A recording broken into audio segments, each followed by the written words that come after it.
discuss JavaScript fundamentals. First, JavaScript language construct types.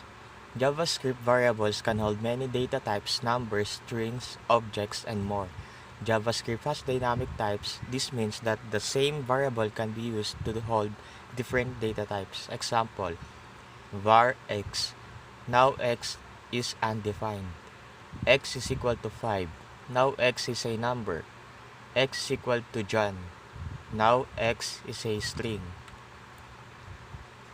A string or a text string is a series of characters like John and Doe. Strings are written with quotes.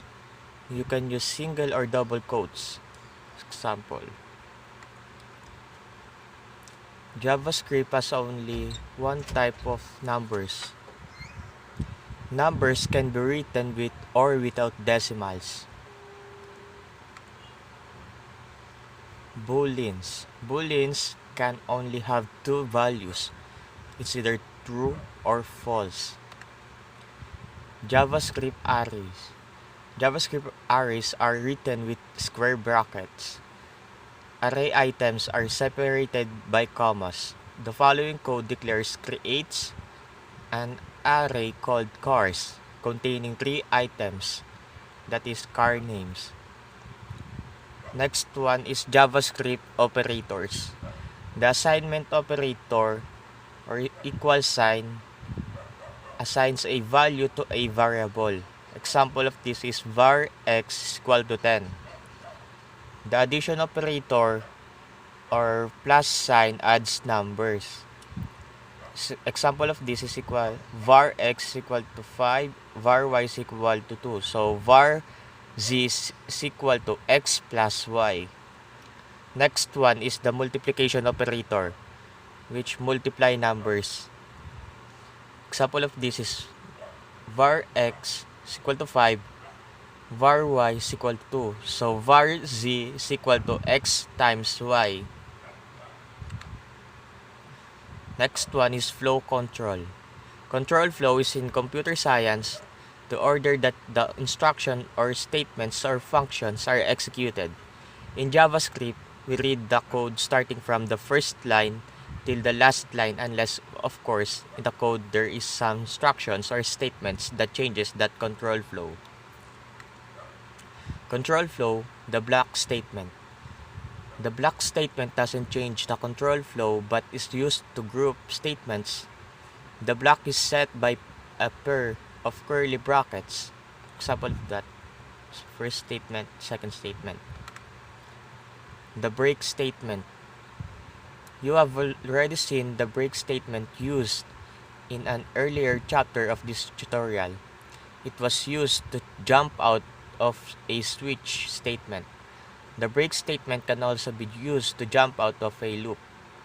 The break statement breaks the loop and continues executing the code after the loop. Next one is the continue statement. The continue statement breaks one iteration if a specified condition occurs and continue with the next iteration in the loop. This example skips the value of 3. Next one is JavaScript classes. A JavaScript class is not an object. It is a template for JavaScript objects. When you have a class, you can use the class to create objects. Example, let my car 1 is equal new car Ford 2014. Next one is JavaScript package and interfaces. A package in Java is used to group related classes. Think of it as a folder in a file directory. We use packages to avoid name conflicts and to write a better maintainable code. Packages are divided into 2 categories. Built-in packages, packages from the Java API, user-defined packages, create your own package. An interface is a completely abstract class that is used to group related methods with empty bodies. Example of interface. Next one is JavaScript Integrated Development Environment.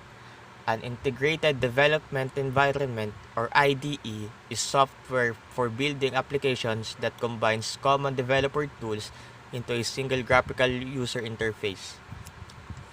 Here are the top 5 JavaScript IDE.